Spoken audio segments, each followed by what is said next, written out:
Let's filter out all the noise we picked up along the way.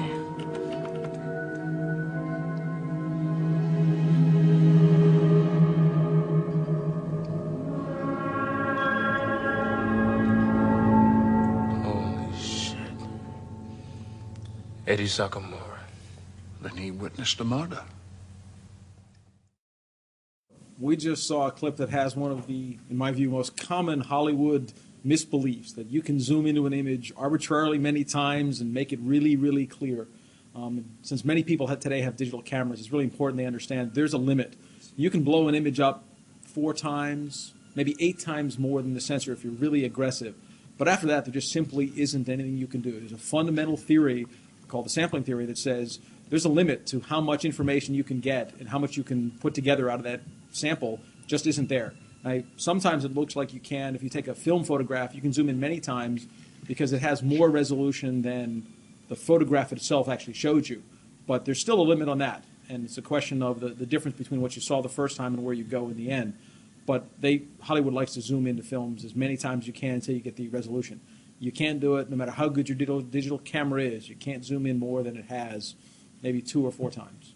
There are a number of different techniques that allow people to remove specularity. Some of them you have to do before you take the image, much like a photographer will use a polarizer lens to adjust things. There are techniques that have been developed that use polarization to help separate that if you're dealing in an environment that has lots of specularities all the time.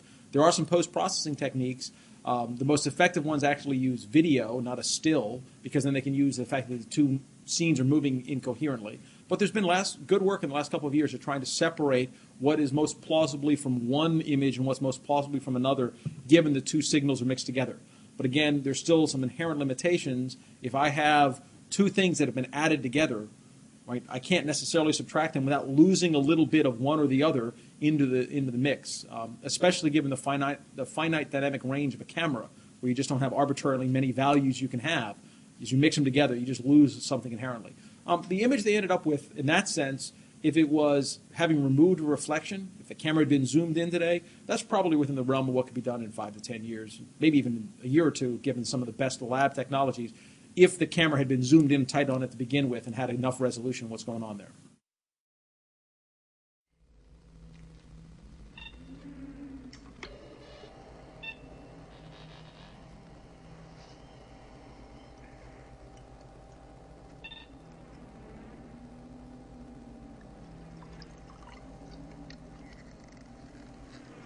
Enhanced 224 to 176.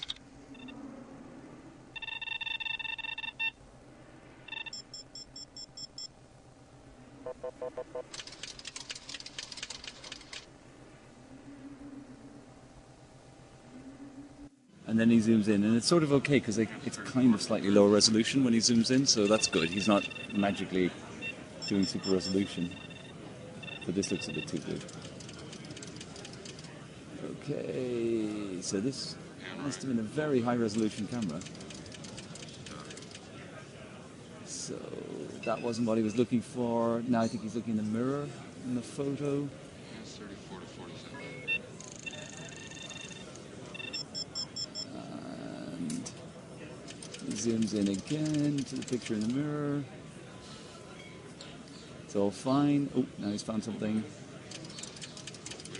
This is all fine, except the camera would have to be unbelievably high resolution to do this. But, you know, by 2019 it should be. Ah, this is the problem. So as this wall moves, you see more and more of the arm of the woman.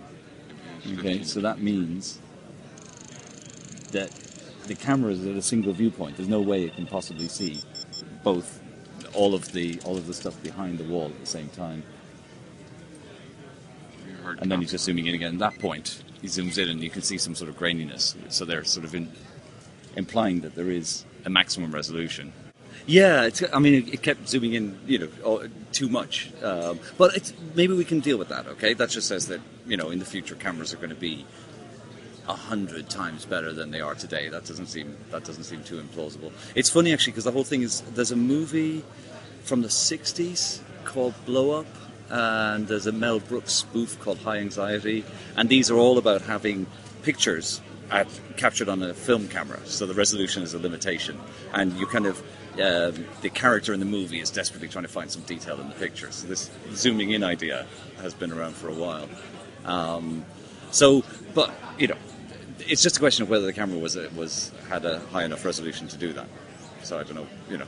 That's not a problem. The problem is looking behind the pillar. So there's a pillar. If this is the woman, here's a pillar in front of it, and as the camera moves its viewpoint, you get a parallax effect between the woman and the pillar. Which the only way you could do that is if the camera had, you captured one picture and then you moved it away and you captured another one. I can't remember that part of the film, but I'm pretty sure he only snaps the picture. But maybe in the future everyone takes several photos of the scene because they know they're going to go 3D.